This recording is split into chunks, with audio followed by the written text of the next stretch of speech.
And hey everyone, welcome to Saturday Know Your Gear Q&A. So everybody hear us okay? Let's see if I can see you guys' comments. Hold on. Yeah, I'm seeing the feed. I already know. I'm late on the feed, but let's get to the beginning.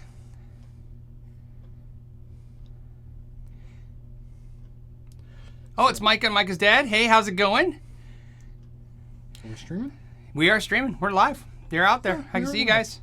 Yep, I can see you guys. You can see me. Just reading some of the comments. Let's start with some couple announcements. First, it's 120 degrees in Arizona today. So, yeah. With humidity. With humidity, because there's a storm that's rolled in, but not raining, but just brought in the clouds.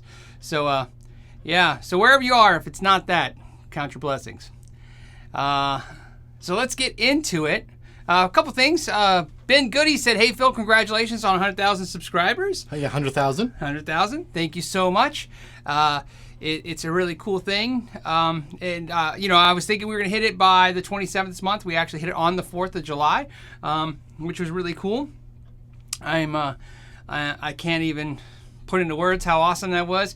And it's just a testament to how awesome all you all are for joining this community. So speaking of communities, let's get into some questions.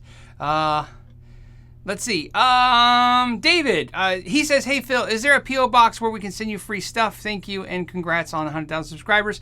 David, I do have a P.O. box. I will update that today. There's going to be some changes. Changes just mean updates and stuff for that if you're interested. Especially if you're thinking about sending me a t-shirt. Like I said, I will trade t-shirts with anybody. Mike and his dad took me up that and sent me a t-shirt last week. I wore it. I would probably be wearing it today, but it was hot. I know I'm wearing a black dress shirt, but it was just too hot to wear it outside. Yeah, Jeremy saying 120 with humidity sounds miserable. It's pretty rough, yeah. Yeah. Monsoon season starting here, so we're getting all the storm clouds and everything else, which means high winds and no rain. Yes. There was a question I want to get to. Hold on real quick, guys. There was a question. Somebody said something about manufacturers. Where was it at? Hold on a second. Hold on. I know this is horrible to have the silence, but I really want this question. Hold on a second. And it jumped as soon as I saw it. Okay, here it is. It's unexplained bacon. Unexplained bacon. Phil, when manufacturers request that you pull videos containing negative reviews, what is their justification? Okay, so you guys, you may not know this, so maybe it's interesting. I can't say all. That's not even close. But I would say 80-90% of the video requests that I get to take down are the 5 things videos. And the 5 things videos are where I definitely draw up the most trouble when it comes to manufacturers. And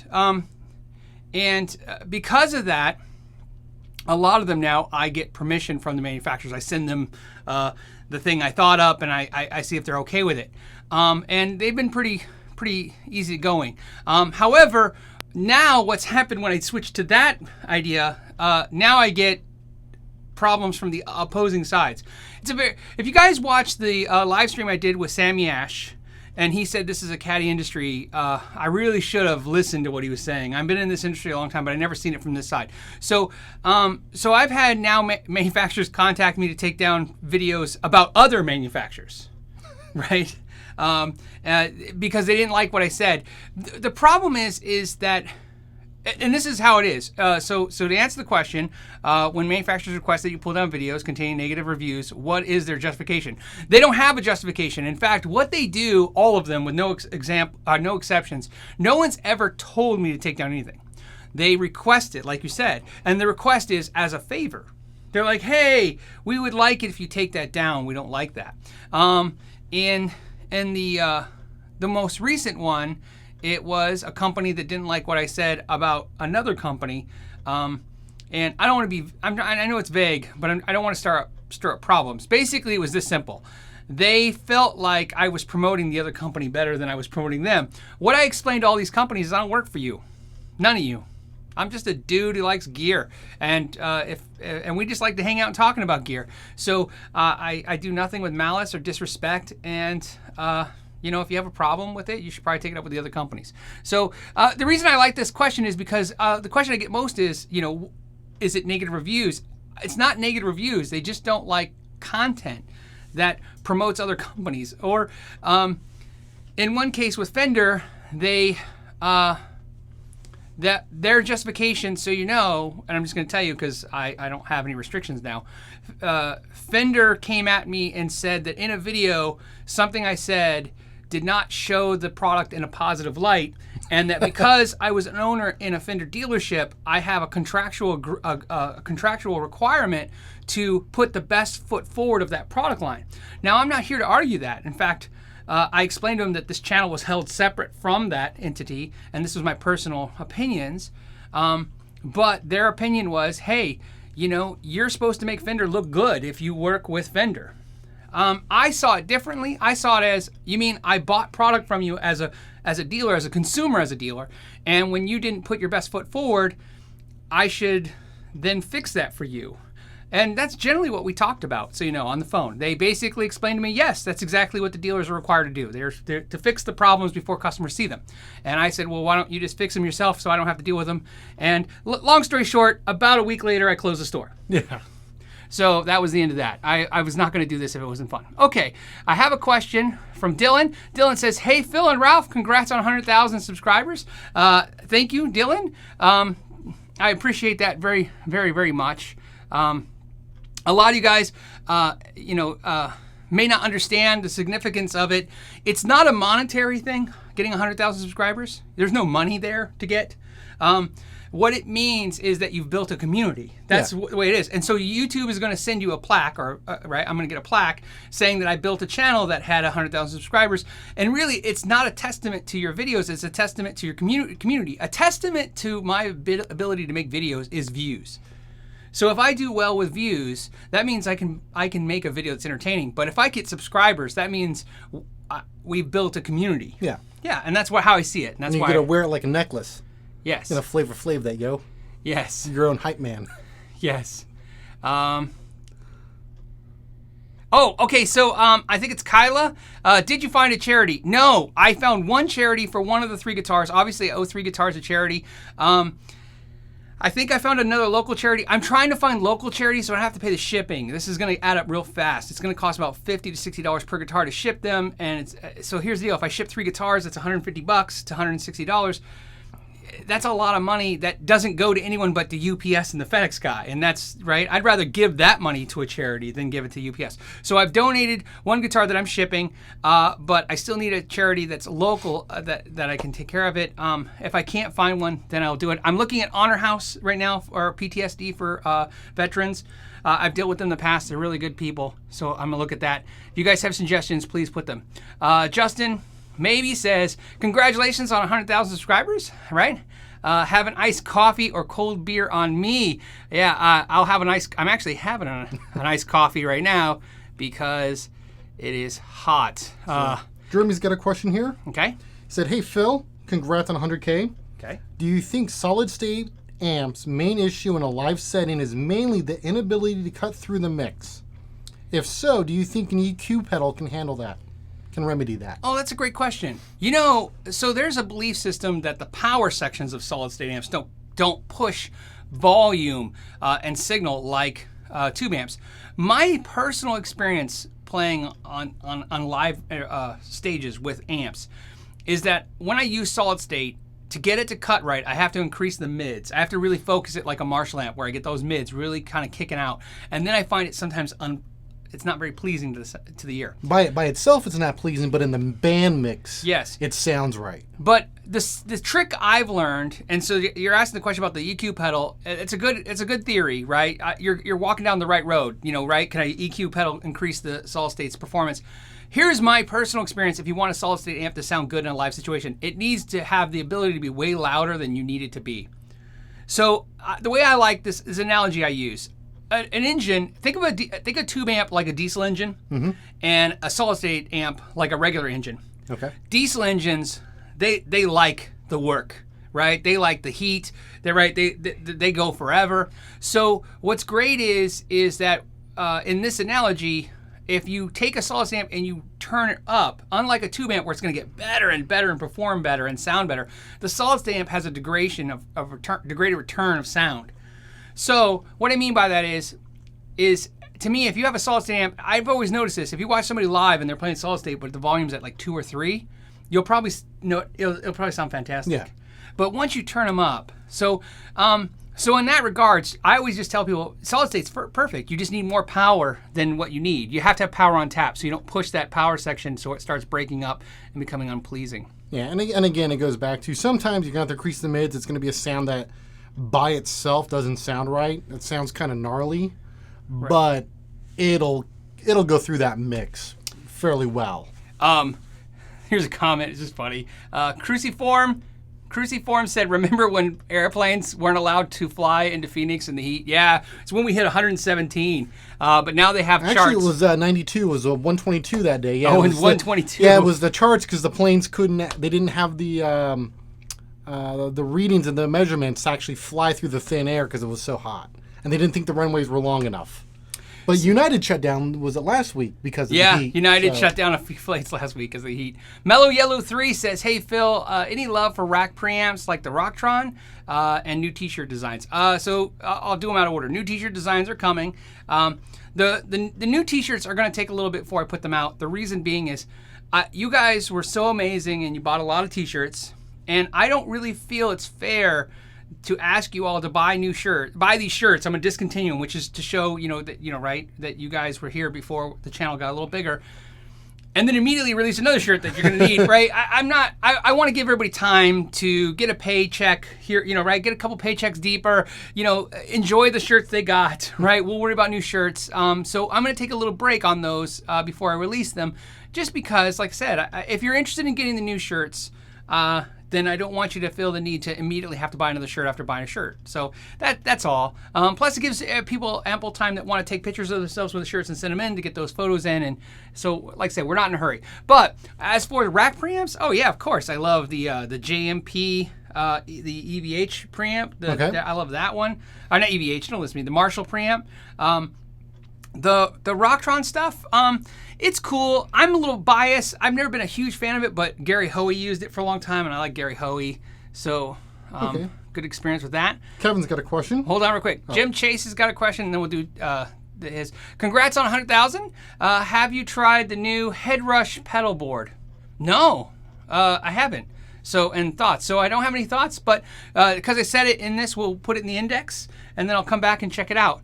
I'm actually looking for cool new interesting pieces of gear right now, just because I'm something fun. So what was Kevin's got a tech question. Okay. He said his Ibanez 7-string has a hum if he's not touching the strings, which is actually that's a ground issue. Yeah, it's a common problem too. It's a common problem. It happens a lot. So the first thing you have to do, it's really, you got to eliminate a couple things before we can find out if there's a bigger problem. The first thing we have to make sure is that you have your bridge grounded, right? So you need to make sure you have your bridge is your electronics have a wire that goes to the claw where your springs is that will ground it to the bridge. That's the first thing I would check. And then once you've established that and you have to check both sides of that wire, make sure it's connecting to both sides, that it's soldered to the claw and soldered to the potentiometers. Once you know you're grounded properly and you know all that's fine, then you're going to have to look at maybe shielding, right? Yep. To help that. But my guess, if it's that bad to where when you touch it, it goes away, because what's happening should be happening when you touch it, you're grounding it out. So it sounds like you don't have a ground. So it's a pretty simple thing to check for. So I would do that.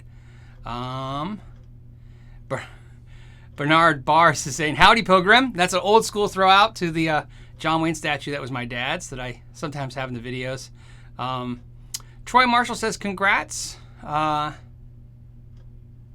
He's from NZ. And so let's go to the next question. Scott says he's not getting any audio. Anyone else having issues? I'm just double checking. You never know when these are going to go wrong on us. Oh, David says it's 110 in Los Angeles. Yeah, that's pretty bad there, man. I don't think I'd want to be there. I don't like LA once it's above 90.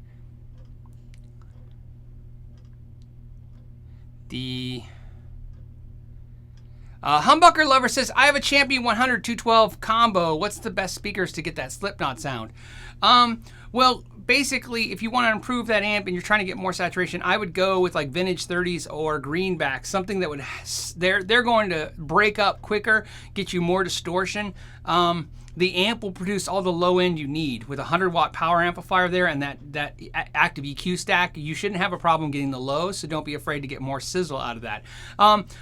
But you know, that being said, that's going to be an expensive proposition. You have to think about that. The two speakers are going to be close to what the amp costs. So the only recommendation I have, if you do that, is please keep the original speakers. Put them in the boxes of the new speakers so that if you ever sell that amp, you can switch them back and then keep those speakers for something else. Another cool thing you get to do with the 212 is you get to mix match your speakers. In other words, you can put a vintage 30 and a greenback, or a vintage 30 and a maybe go an Eminence, right? Just make sure the ohms are lined up, and that's easy to do. Just make sure whatever the ohms are rated on the current amp, you're fine. And I would have to guess, but I imagine they're probably two 16 ohm speakers. I would imagine they run that as an 8 ohm load.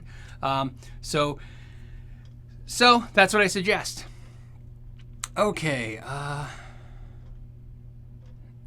Matthew Kirk. Okay, Matthew Kirk. What does he say? Go ahead and read it. What is the best amp all around, which takes pedals better? I'm looking for versatility, but mainly rock and metal. I mean, that's an impossible question. There's so many good amps that take pedals well. So what I'll do is I'll just suggest some amps that I've had really good luck with that I've liked, and then I'll pick three, and Ralph picks three, right? Okay. You want to go first, or you want to go first? Okay, I'll go first. So for me, amps that I like for what you're saying, obviously the Hot Rod Deluxe by Fender. I like the DSL 40 by Marshall. That's another really good one, tube amp, right? And then also I like the either the Jet City amps or the Black Star 20 watt amps are really cool for that. All those amps are very reasonably priced. I mean, not cheap by any mean, but not crazy, and they will all take pedals well. You? Yeah, for rock and metal. Yeah, I'm gonna go with the Hot Rod Deluxe. That's what I own still. Right. I can't beat that. I'm gonna have to go with the 5150 Lunchbox. I'll put that in there because I do like that one. Right. And for a third one, that's a good question. I do like the Ignitor still. Okay. I did like the Ignators for that Oh rock yeah, I like tone. the Igniter too. I like the Tweaker, and I like the Rebel 30 and the Rebel 20. Yeah. So Joshua NG says, hey Phil, now that you're above 100,000 subscribers, what changes are you going to make to the channel? Congrats, by the way. I also wish I bought a pre-100K shirt before they were taken down. And it's sad face. Yeah, I understand that. So and this is a perfect time to make an announcement. If you bought one of the shirts, a bunch of you had emailed me. Some of them bought shirts. They bought the V's, the Les Pauls, and the PRS shirts. But what arrived was the Fender Strat shirts. All you have to do is contact T-Chip. T-Chip is taking care of that. They're sending you replacement shirts. I just want to make that announcement because I've seen it's been 3 or 4 people so far. So that usually means there's a problem out there. So if you're having that problem, please contact them. But keep me in the loop if you don't get perfect service. This is what I was telling everybody else. Just please let me know. I'll make whatever phone calls or do whatever I have to do. Okay, so changes to the channel. So not a whole lot of changes, right? You don't want to change the sauce, right, of what we do here.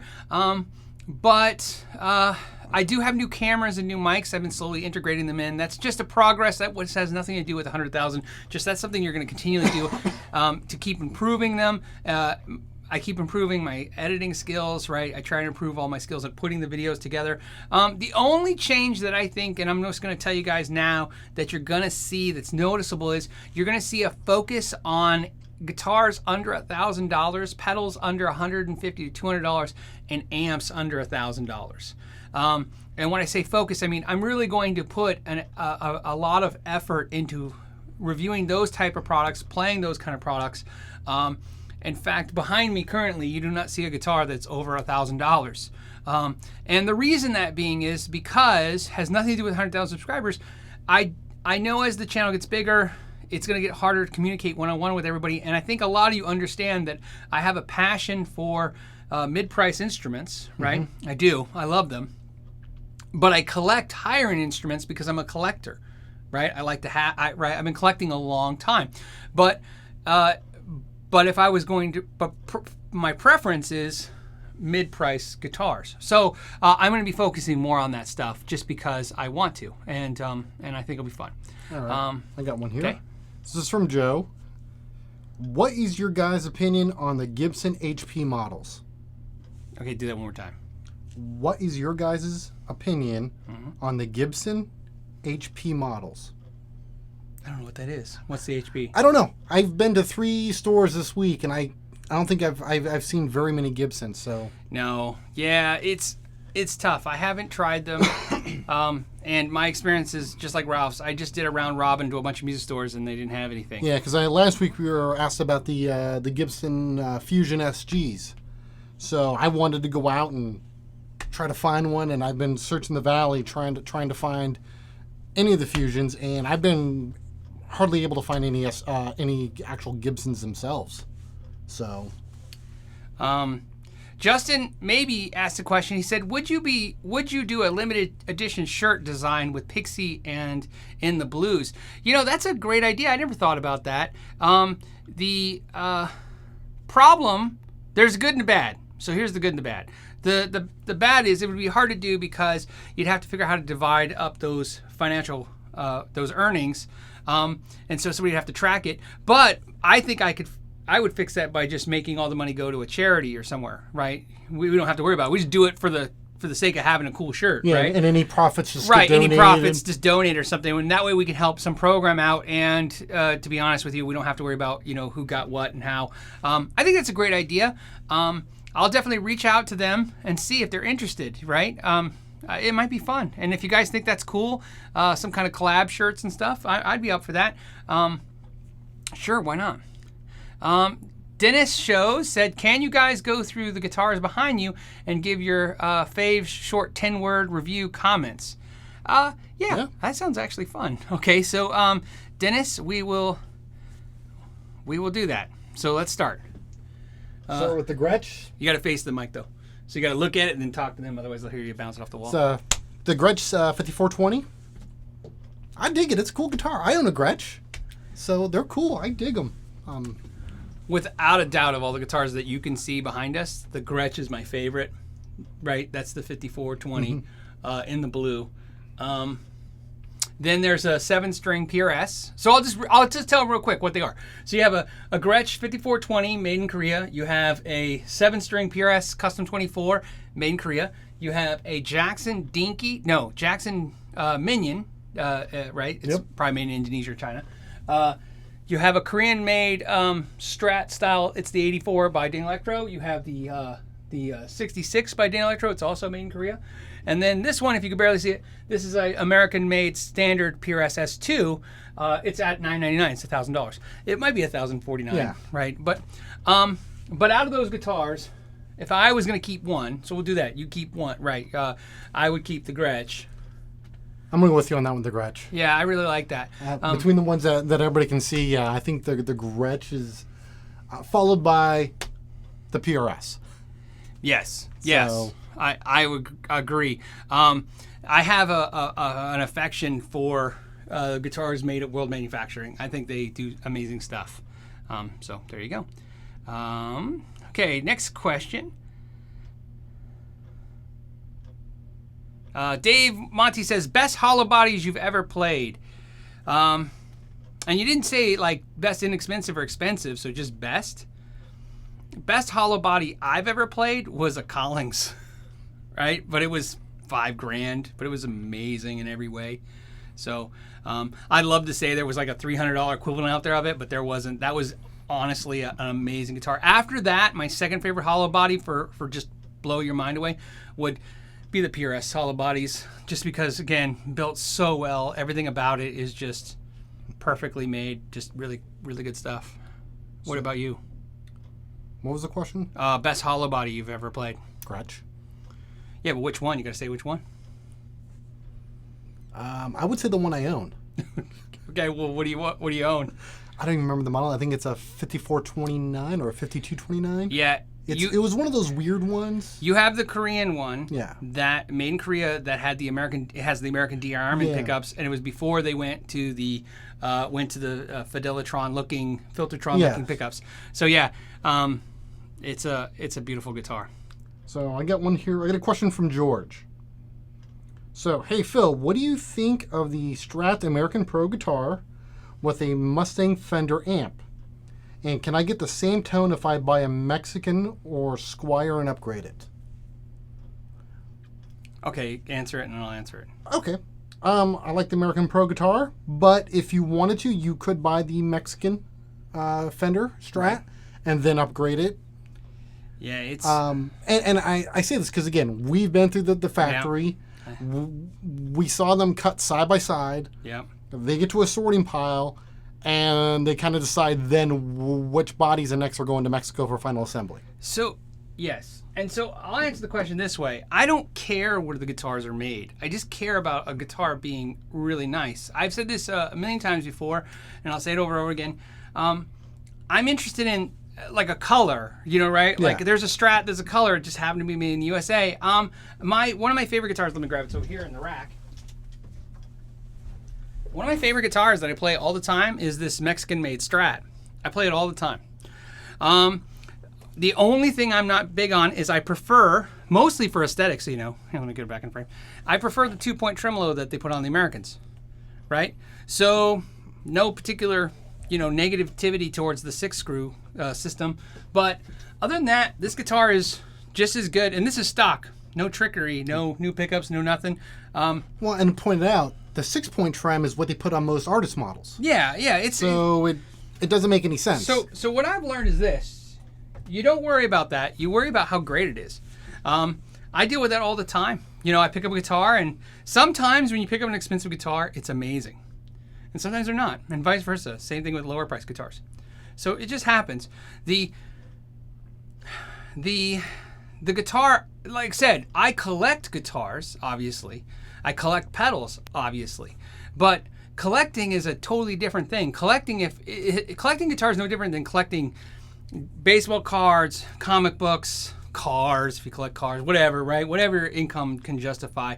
It's really about buying things you love that has not only an emotional value to it, right, for the fun of it, but also a slight financial value, because how my collection has gotten to the size it has over the last 25 years is by those trades, right? You know, the way you get a nice guitar is you buy a couple midline guitars and you trade them for a nice guitar. And you trade around and you buy a deal, and just how it works.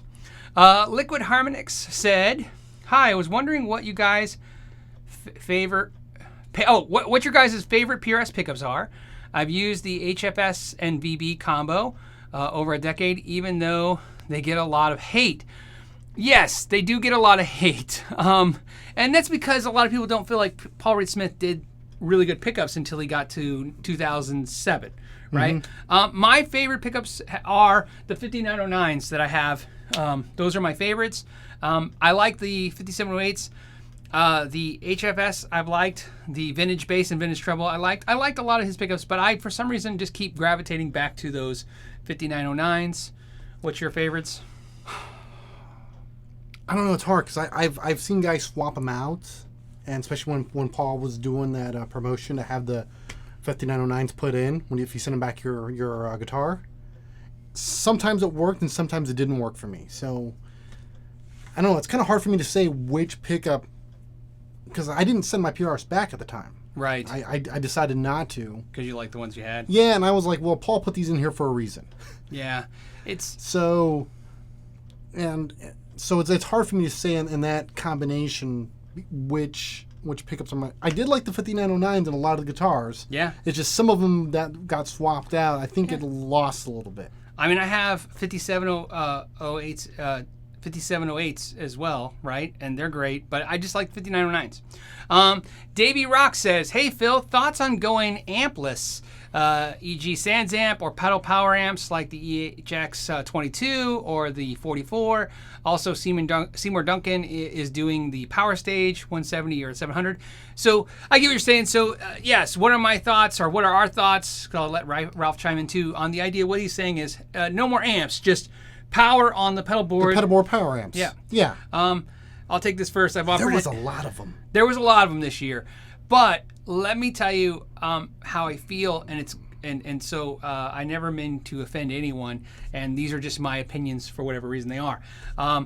I believe that regardless of what everybody's opinions are, the majority of us use pedals as the sound.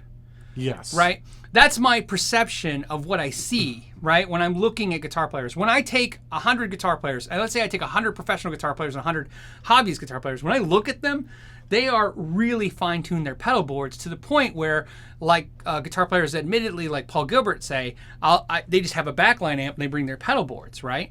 So I'm really a fond believer that you know, a lot of players do get their sound from amps. I like to as well.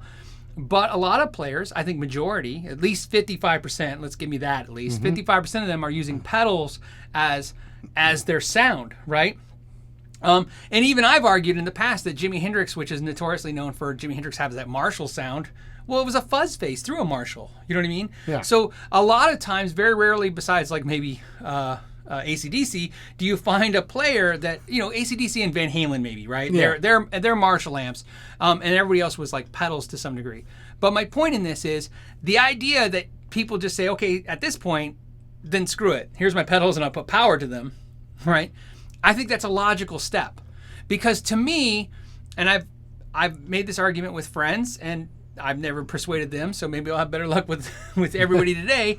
I don't look at a pedal board any different than Axe Effects or Kemper. It's just I'm just analog building a preamp section, right? Yes. So that's my feelings on that. So yeah, and I also think that's why companies are building all these products that you pointed out, because they see what I'm seeing too, that we're all just going to have pedal boards. So why not just say, maybe just take that in a cabinet? Yeah, and because one of the best amps ever made was the Crate Power Block. Yeah, it was a cool, fun amp. It was just power, and we were just running pedals through it.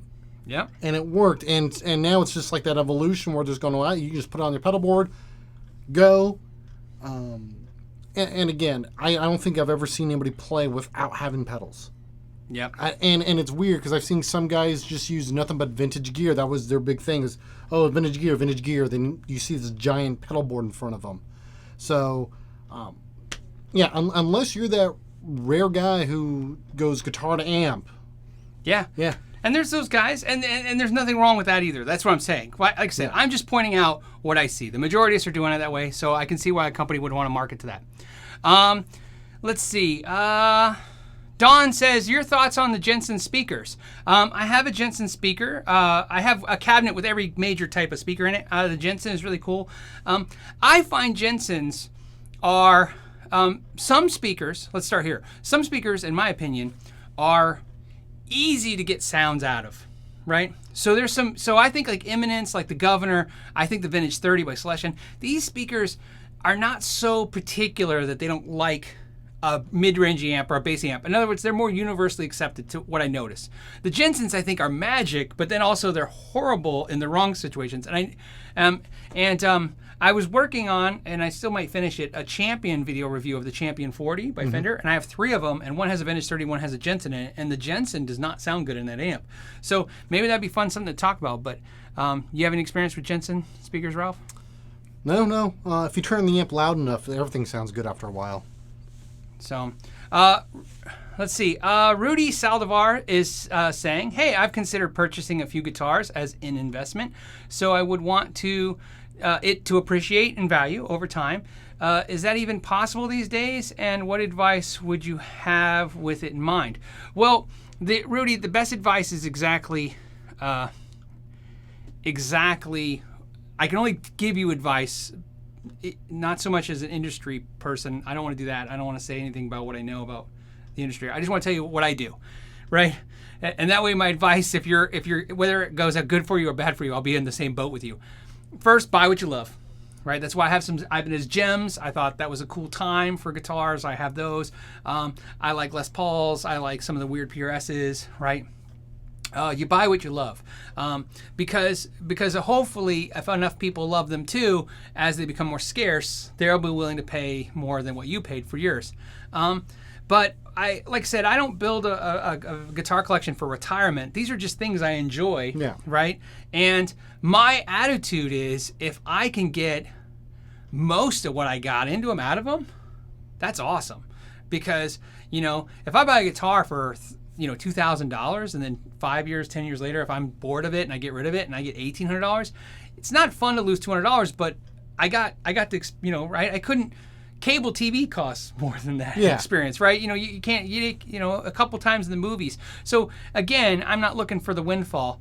So just buy what you love. It's the best advice I could ever give anyone. And if you don't, and the other thing I can tell you is, unless you absolutely love it, when it hits a high, I get rid of it. I've had, you've seen me do that. And it's like, I love it, but I'm like, I've bought guitars when they were $1,000, and when they hit 3, I thought this was silly, and I've sold them, and then they've never hit that again. You get intuitive. If you look enough, you'll get intuition about it. Yeah, the idea is that every guitar you have is for sale at the right price. Every guitar, yes. If you're a collector, every guitar you have is for sale at the right price to get the next in the collection, because that's part of the fun, is the chase. Rick Bonneville is, Phil, is there another pickup that I can put in an Ibanez GWB 35 besides a Bartolini? Is it the size? Is that what it is? The Bartolini is a strange size. My guess is yes, but I'd have to know. Let's start this way. Yes, the answer is yes, because what you're looking at is Bartolini is going to be like Lace pickups. They'll have a version of it. EMGs will have a version of it. You need to start looking at those type of manufacturers. They all use that same platform of size. But if it helps, I really like the Bartolini pickup. So I'm curious if you could let me know either now or after the video playback what it is that you don't particularly like about that. I'm just curious because, like I said, I always thought Bartolini had a really good sound to it. So Rock Daddy 44 says, "Congrats, Phil. Will you do a video between the Katana Mini and the Fly 3, like the HRD versus the DSL? Had a chance to try the Mini at GearFest and loved it." Yeah, to be honest, if I do the Katana Mini, I'm probably going to compare it against the THR 10 by Yamaha. I think those are more in line with each other. But maybe the Fly 3, just because maybe that's maybe you got an idea there, because maybe it should be those two contenders, the Katana Mini versus the THR, and then the Fly 3 for fun, because it's $50. Yeah. I still, so you know, I still love the Black Star Fly 3. It's actually on my desk. We're staring at it right now. And hopefully I have a fun video coming up that you'll like because of that. It's one of the few amps that's out in the hallway. Yes. Yeah. Biker. I'm going to say it's Bikered Hill instead of Biker. Yeah, Bikered Hill. Bikered Hill says, "Phil, can you let me know why my 2014 60th anniversary classic player Strat has lost value instead of gained value?" Yeah, it's simple. Because that anytime you see anniversary, that's fake. Now there's good news, so let me give you all the bad news, okay? And then we'll end on the good news with it. The truth is that Fender is guilty of it. They're all guilty of it. Having an anniversary, like your, Gibson's 100th anniversary and Fender's 60th anniversary, having an anniversary is a legit thing. But the truth is they've had so many anniversaries, and really no one cares.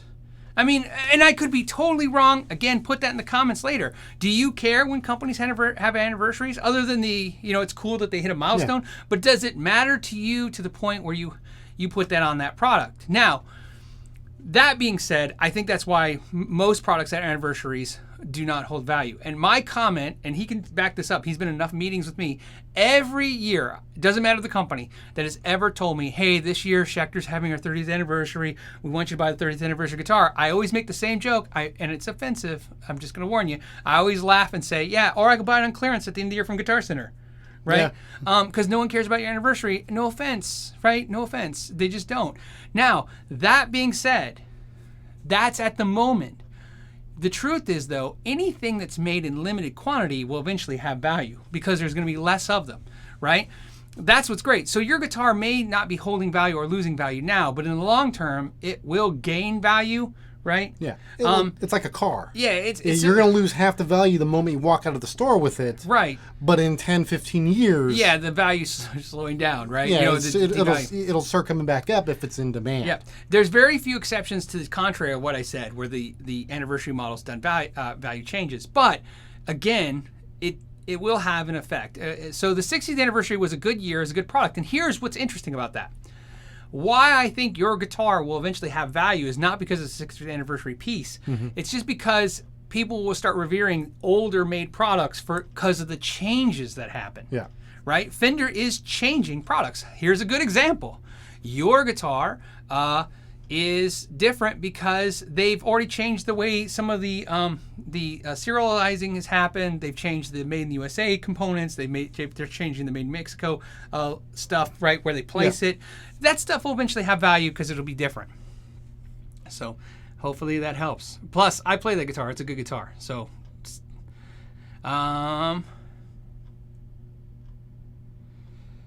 Raymond Donaldson says, hey, what happened to Ovation guitars? Still made in the USA? My understanding is that they're trying to bring a small group of the people back, or they've done that, and they put it back in the old Ovation factory. So that is going to happen. It's going to be very limited. I'm sure custom only in small quantities. But yes, so even though 99% of it's import, the small 1% will be a USA model.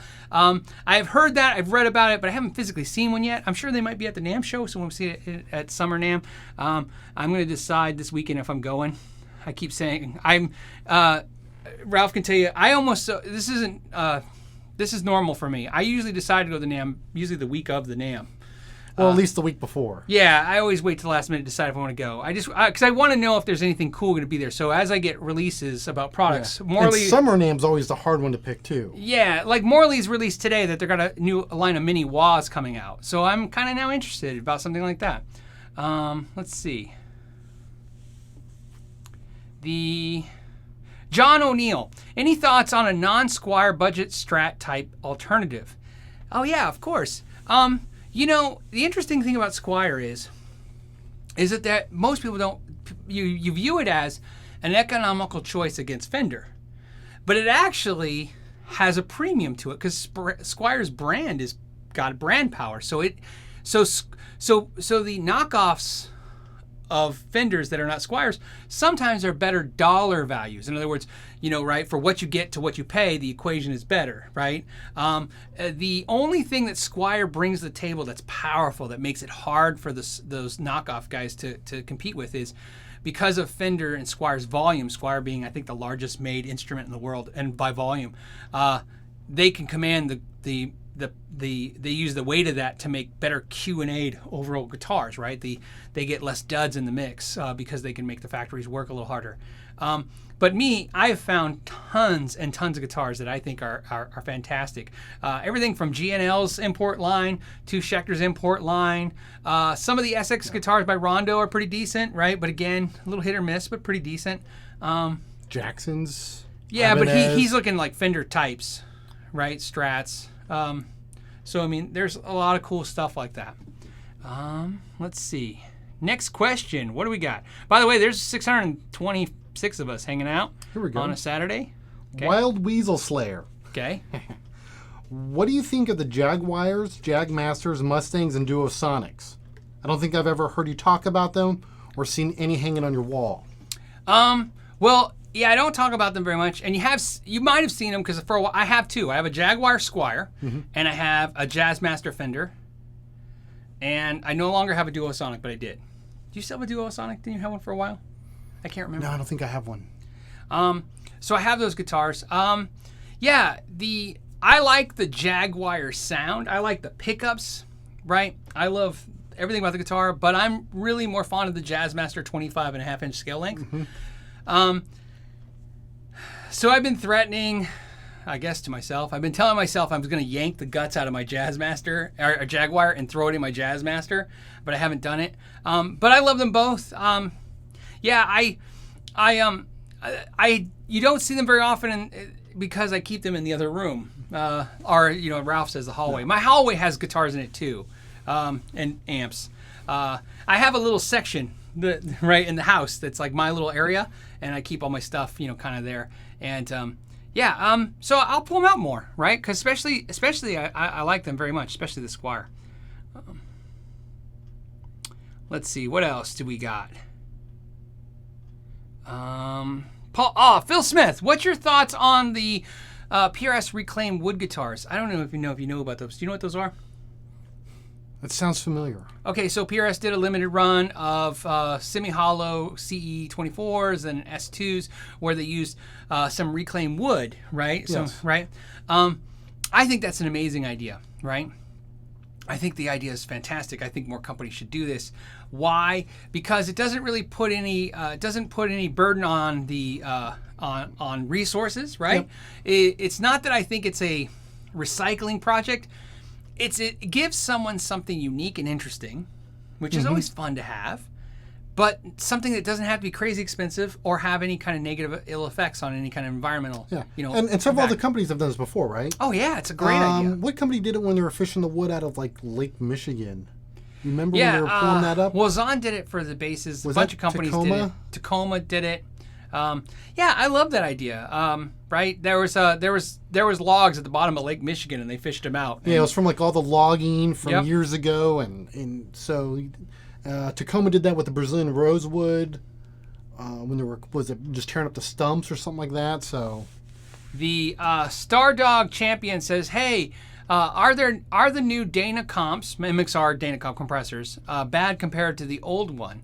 Dyna Comp or Boss compressor?" Okay, so that's two questions. We'll break it in two.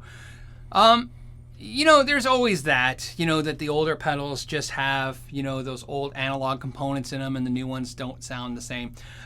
What I can tell you, if this helps, is the new Dyna Comp script pedal does sound better to my ear and to Joe, because he has one, than the Dyna Comp. And so that leads me to believe that maybe the old ones are better, because if the recreation of the old one it sounds better than the new one, then obviously there's some kind of magic to that. However, that's a sound. Now, Joe swears that it was night and day and it was amazing. Me, I couldn't tell the difference, so I A-B'd them. Right? So when I A-B'd them, I preferred the script, which means I prefer the old style one. However, I've always said this, if I have to hear it by listening to a comparison, maybe it's not that bad, right? So, yeah, I think maybe the old ones are better. For sure. I think the old Boss pedals sometimes are better. And then the next question was, the MXR Dyna Comp compared to the Boss compressor. They're two different pedals for me, right? The Boss compressor is a massively great pedal for country. It is the most compressed. It just chokes everything down. Some people hate them. I have one. I love it. All the things that people hate about it, I love that about it. That it's noise, it's noisy and it's just really compressed. It just has a sound. To me, it's not about good or bad. It's just about having a sound that I can use in an interesting way. The Boss compressor is that fun that way. If I was going to tell somebody if you can only have one, I would probably recommend the Dyna Comp over the Boss compressor, just because to me it's more universally useful, right? Where the Boss compressor definitely has a sound to it. So if that helps, if you had experience, I know you're not a big compressor guy, but again, my experience would be, hey Phil, what one should I get? Yeah. And you'd be like, get this one. I'll be like, all right. Yeah. So that's my opinion on that. Yes. And see, Phil Smith says, my CS2 is noisy. So noisy. Yeah, it's noisy. It's a noisy pedal. Like I said, the one I have is noisy. So I wouldn't use it with distortion. I use it in front of just a Fender amp, and I get this kind of cool sound. But it's not a sound that I prefer over any of my other compressors by any means. I can tell you that. It's just something I think is cool. Let's see. Okay. There was a question about Schoen guitars, whatever happened to them. That's the Neil Schoen guitars. They were I think they were made by Grover Jackson. I'm pretty sure that's who was making them. They just fell apart. Who knows? I don't know the official story why it went dead. My guess is, it just didn't work out for sales and thought, it worked that way. Okay, so Chris Glaze has a question. Phil, any thoughts on the older Ibanez Universe compared to the new premium ones? I had the premium one. If you look through my video catalog, you'll see it in the background of one of the thumbnails. I had the black premium with the green pickups. I did the review. I said, hey, it's pretty good. And then a week later, I sent it back to Ibanez. There was something that was bugging me, and I was unable to figure it out. And then finally, I figured out what it was. It was... So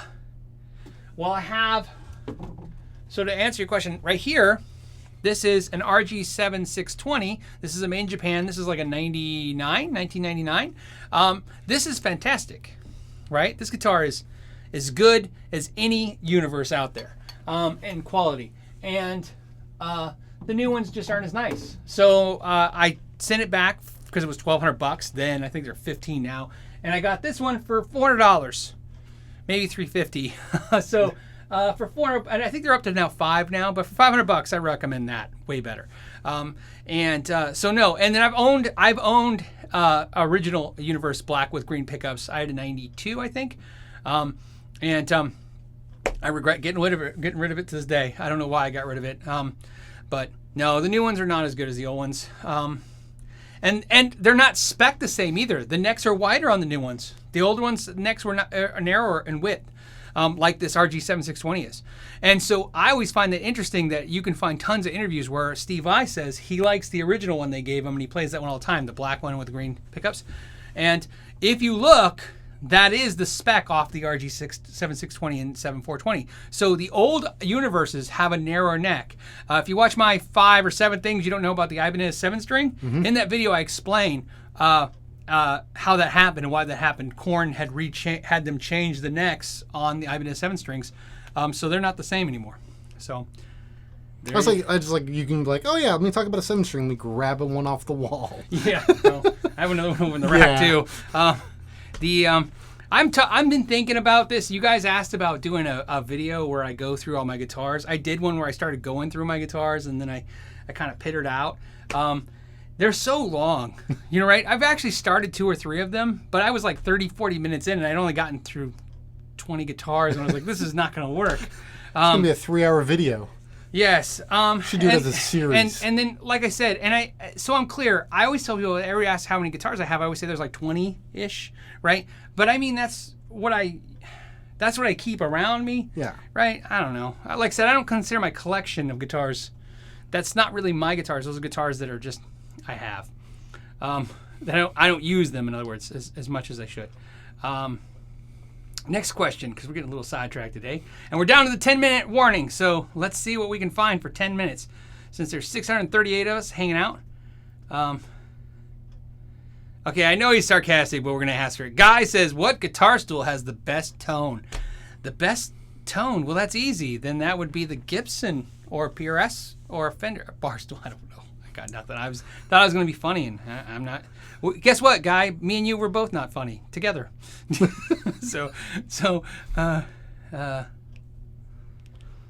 Phil says, oh, yes, a series of videos. Oh, okay. Yeah, maybe. I thought about doing it that way, too. Yeah, Phil's Guitars, Volume 1. Yeah, I don't know. Because I don't know. Maybe you can help me with this. When you do a guitar collection video and you show off the collection and what you have, do you want me to explain each guitar or just show them, right? If I can make a 5-minute video where you just see all my guitars and just call it a day, or I can make a video where I talk about each one. That's what I did before, but I got to like 2 or 3 of those and I was like, man, this is taking forever, so I quit. So let's see. Shane says, give away your guitars. You know what, Shane? I give away a lot of guitars every year anyways. I will tell you this. I do not make very much money, but I do give to charity. And I don't mean that in any negative or positive way, right? But I give as much to charity as I possibly can because my philosophy is I will give as much as I can to somebody to help somebody do something I love like music before I'll give it to the government, right? And that's how I look at it, right? So yeah, so I've always been that way, and there you go. And let's go. Let's see. We probably got time for about 4 more questions, so let's find one. Okay, why the 5153 50 watt makes a crackling sound when you change the channels?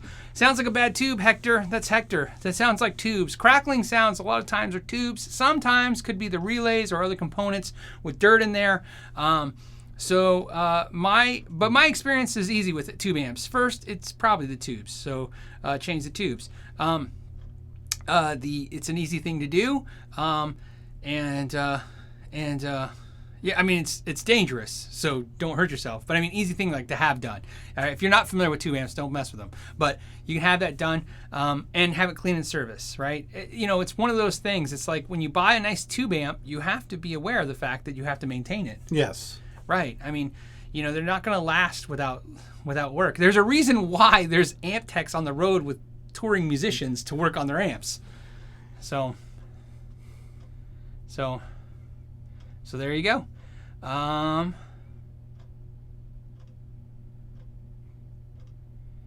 There is... Okay, ready?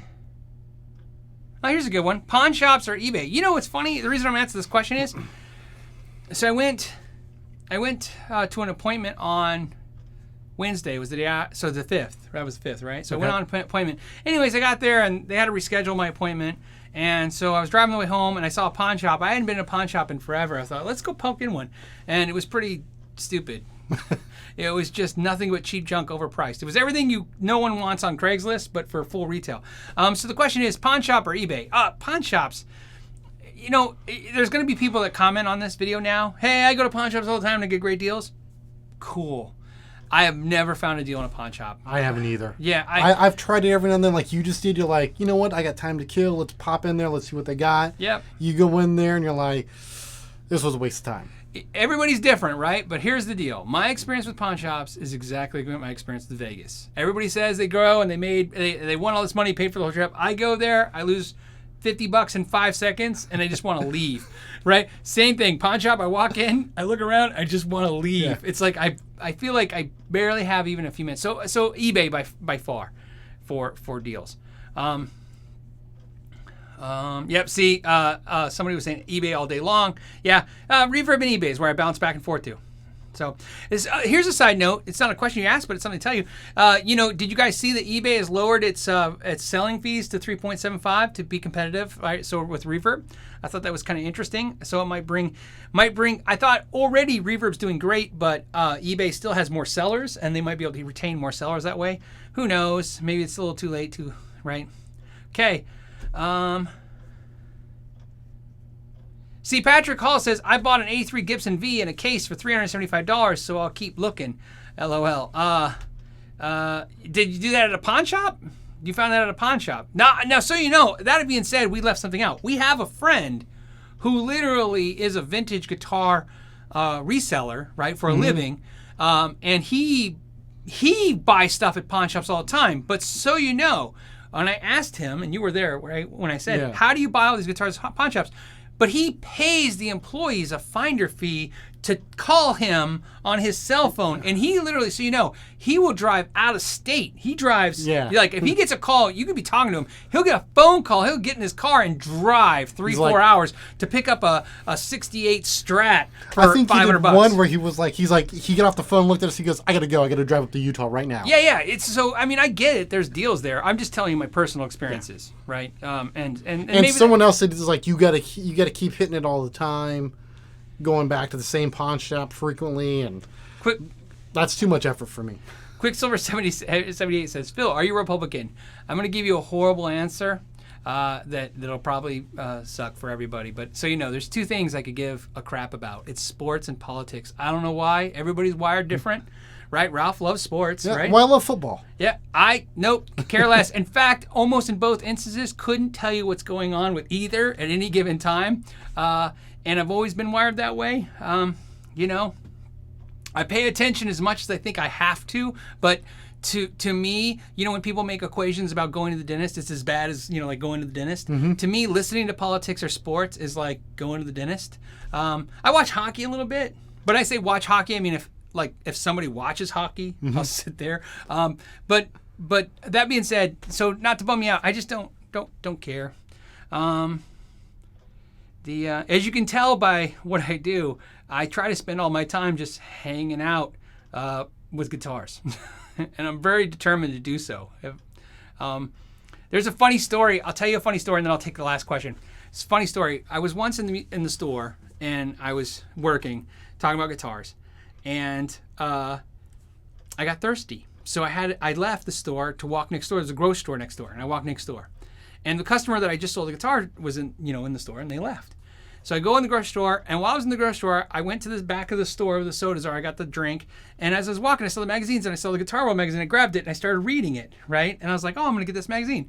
And I'm reading it, and the customer comes walking up, and they're like, you're reading a guitar magazine. I go, yeah, of course. And they go, but you're in a guitar store all day. And I'm like, yeah, I mean, but I mean, that's, yeah, I'd be around this 24/7. Like, there's just no end to this. You think I have other interests, but I just don't. It's, he can tell you I'm very singly minded when it comes to instruments and guitars and music.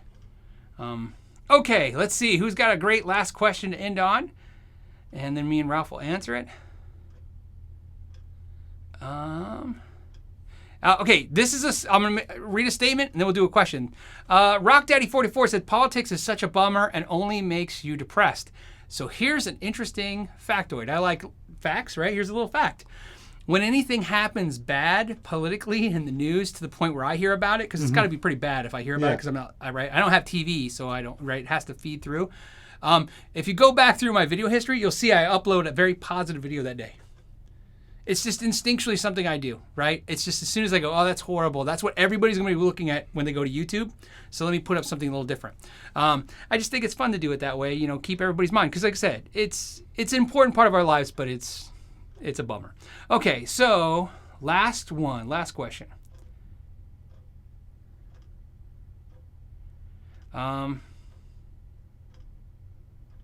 So here's a question. Okay, so there's a couple. Okay, ready? Hey, Phil, is there any way to safely and discreetly mark or secure my guitars, which could be tracked in the event of theft? Yeah, there are devices that they make now for guitars. I've seen it. You'd have to Google it. I forgot the name. However, I will tell you, this is what I recommend. Everybody, the best thing to do is insure your stuff. Yes. That's the best thing to do. If you rent, get renter's insurance. If you homeowner, get homeowner's insurance. Obviously, you'll have homeowner's insurance, but what you need to do is make sure when you insure yourself, you need to talk to your agent and make sure they're aware that there's a collection of instruments. Yes. Okay. Let's be very clear. We're not dummies, right? If you're on this channel talking gear and learning gear, you know something, because we're all here to hang out and talk about this stuff. Here's what we know. Criminals take money, guns, guitars, right? Those are the biggies that they can get rid of very quickly, right? And so we know, since guitars is in that category, you need to make sure they're insured. So I, as much as I say tracking them, get the tracking system, do all that stuff, insurance is important. And then the rest of it, is secure your home and stuff. And and the reason I say that to you is not because I collect guitars and not for this. Ralph and I can attest to, we have both sold a lot of guitars to people whose guitars were stolen. Yes. And we hear it over and over again. They didn't cover my guitars. They gave me a blank check for the bulk of it, but it's not enough to cover everything. And the other thing you need to do, since we're on this subject, because this is important, right? So please write this down. Insure your guitars, but like I said, not only make sure the policy covers your guitar collection, no matter how big or small, but also make sure you have all your serial numbers down, okay? Because let me tell you, different states, different countries, everybody's going to be different. But where we live, what happens is things have to go through what's called pawn clearance. So if somebody trades in a guitar, sells a guitar to a music store or a pawn shop, we have to run that guitar through pawn clearance. Well, here's the deal. If you report a red Strat stolen, right, and mine's a red Strat with a serial number, it's not the same. You need to have the serial number. So make sure you have, what I tell everybody is this: take pictures, right? Take pictures of all your stuff, all your serial numbers, send it to some cloud somewhere, right? Wherever it goes. Secure it somewhere. And it's important, right? But keep that information. It's important. And the reason is because, and the other thing that's important too is not just your guitars, but pedals too. Sometimes you don't think about it, but $100 a whack at a pedal, and you got 20 of them, that's $2,000. And used, yeah, that's, $1,000 bucks, but that's $1,000, right? Could you imagine you got to pay $1,000 to get back to where you were, ground zero? So definitely recommend that stuff. And not only that, but even having your serial number. We've had guys who've had their guitar stolen. They told us the story in the shop. 3 weeks later, they found it on Craigslist in California, and they were able to secure the guitar because they had the serial number. When they notified the local police department out there that it was stolen, they had the proof of it. So even that way, when they were able to track it down, having the serial number itself enabled them to get the property back. And I want to point out something. There are 679 of us on. This is the highest. Yeah. This is the highest we've ever had. So for that, we'll give 5 more minutes, right? Why not? Yeah, because it's too hot to go outside. It's too hot to go outside. Hey, if you like jokes, here's one. My pool is 98 degrees. I'm 98 degrees. You're swimming in sweat, dude. You're swimming in sweat. So, so if you're late to the game, it's 120 where we are right now in Arizona, and my swimming pool is 98 degrees. Okay, so let's see. And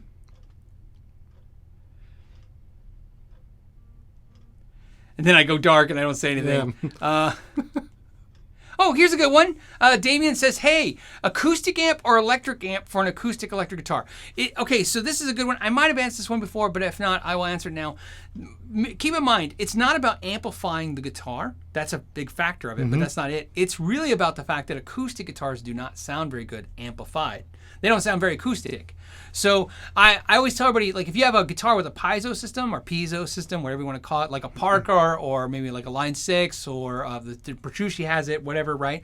I always recommend you get an acoustic amplifier for those electric guitars because it'll help them, like the Taylor T5. Plug those into an acoustic amplifier. It'll make them sound better. So highly, if you have an acoustic electric, you need an acoustic amplifier. And so I do recommend that. Now, if you don't feel the need that you're going to use that ever to gig with or use externally in your home, maybe instead of buying an acoustic amplifier, you could buy an acoustic preamp pedal and run that through your electric guitar amplifier at low volumes. The reason is because one of the features that's going to be nice on those is the out of phase switch, which is the anti-feedback switch, because the electric guitar amplifiers will kind of feed back. But there has always been rumors that an acoustic guitar will damage an electric guitar amplifier. The truth is, feedback is not very good sometimes, and the feedback can cause the speaker to blow. I've never seen it. It's one of those things you hear about. You've heard it could possibly happen. You've heard it so many times. Why push it? But try that as well. Or what I do is I do have a small acoustic amplifier, but I actually own a Phil Jones bass amp, which is a very expensive. It's actually right next to Ralph. Yeah. Oh, you guys can't see that. You can grab it, show it to him, because it's small and light. So I have a really expensive Phil Jones bass amp. When I say really expensive, it's considering that's the size of it. You see, it's very tiny, right? There you go. Again, just randomly pulling stuff out of your own. This amp is really tiny, but sounds fantastic. So I run my acoustic through that with a preamp pedal, and it sounds fantastic. So there you go. Okay. I never actually heard an acoustic through an electric amp actually sound good. Yeah, see, that's the other thing too. They don't sound good. Even if you're just doing it for practice, if you can dig up a 10-watt acoustic amp used. Right. They're, $49? I think they go for. Like the Fender Acoustic Sonic for those are much better. John Butler 34 says, what's your recommendation for an acoustic electric amp? Okay, so what do I like? There's a couple amps that I like they don't make anymore, like the the SWR California Blonde is a great amp. They don't make it anymore. That was a nice one. Seen one recently going for $500 used. I thought that was pretty reasonable for $500. The Fishman stuff is really good. The Loudbox is a good amp. Fender stuff is pretty decent. The new series stuff, it's good. It's good for the price. Good for the price. It's reliable, right? It's warranted and it sounds decent.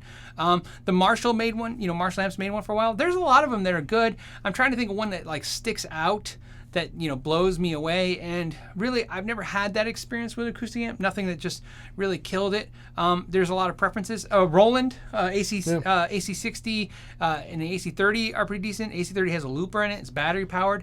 So those are all very good. But don't forget some of those old crate ones. Yeah, I was about to say, I see Monty Montgomery play through a crate amp. My favorite guitar player, so in the world, is Monty Montgomery. Right? He's number one.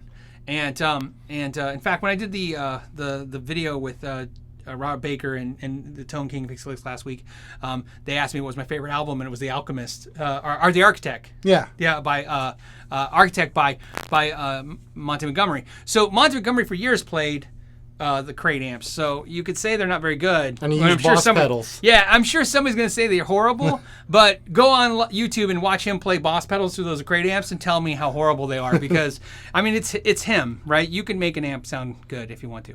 Okay, last question, and then we're done for this weekend, and I want to thank you all for hanging on. Somebody says, Monty rules. Okay, ready? The last question.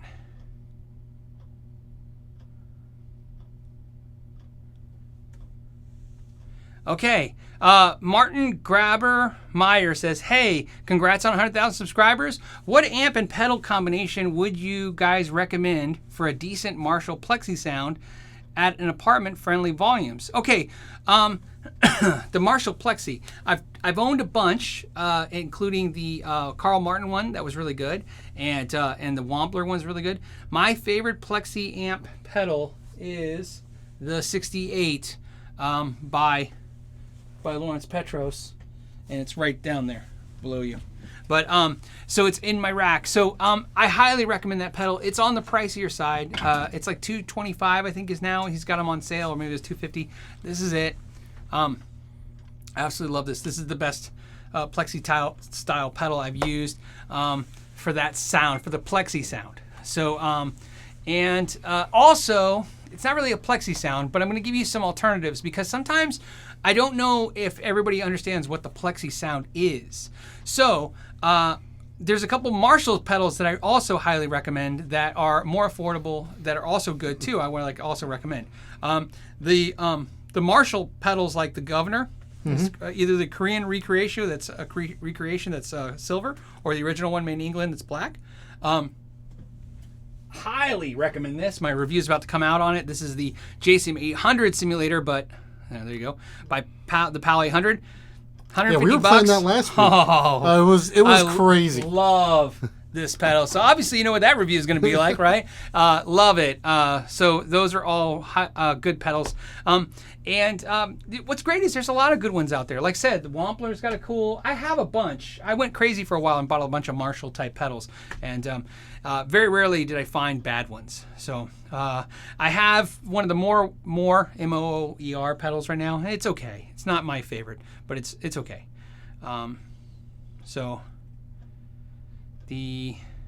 Somebody's recommending the Golden Plexi. So there you go. So, and then I know I said that was over, but we're going to do one last one because we always kind of, milk it for what we can. Because I love hanging out with you guys, right? Ralph, you like hanging out with them? Yeah, it's we get to talk gear. Okay, the last one was, how do you feel about wooden picks? Darcy sent this email. I have some wooden picks. I'm really not, blown away with them, right? Psychologically, I just feel like I'm going to shred them up like cheese. But I do turn them into sawdust. I do have some that are ebony, and I have some that are rosewood. I noticed on a couple of my videos, a couple of the commercials before them was a wood pick company making wood pick with pressed picks. I'd never seen that. That sounded really interesting. They're using multi-laminate to do picks to make them stronger. So I don't know, but I do know this. My personal experience is picks do a lot to your sound. Yes. Right? The different plastic stuff, there's no... right? The way they feel, that all has a huge thing. I owned every kind of pick you can probably conceive of, and I've found that a majority of them have a unique property. So wood will have unique properties. My guess is that wood would give you a softer, less harsh attack. And if that's what you're going for, I think that'd be a good pick to try out. But me personally, when trying them, they were okay. Like I said, quality was fine, just... it was psychology of it. Yeah, it feels completely different in your hand. You're trying to play with it. Yeah. So maybe I'll try those multi-laminate picks and do a review of those. And then maybe that's another idea for a good video, maybe different picks and how they sound and feel. So let me know in those comments as well, especially since I rely on you all that come to these live events to give me ideas, right? Not so much to give me the ideas, but to inspire all the stuff that you see. I know a lot of you have seen this, right? That we've discussed it here, and then a video about it comes later. So I appreciate you taking the time and hanging out with me. I appreciate Ralph when he comes in on Saturdays and hangs out and answers questions and has fun with me. It's really cool. So, anything you want to say before we chime out? Thanks for watching. Thanks for watching. And as always, I will talk to you guys soon. And know your gear.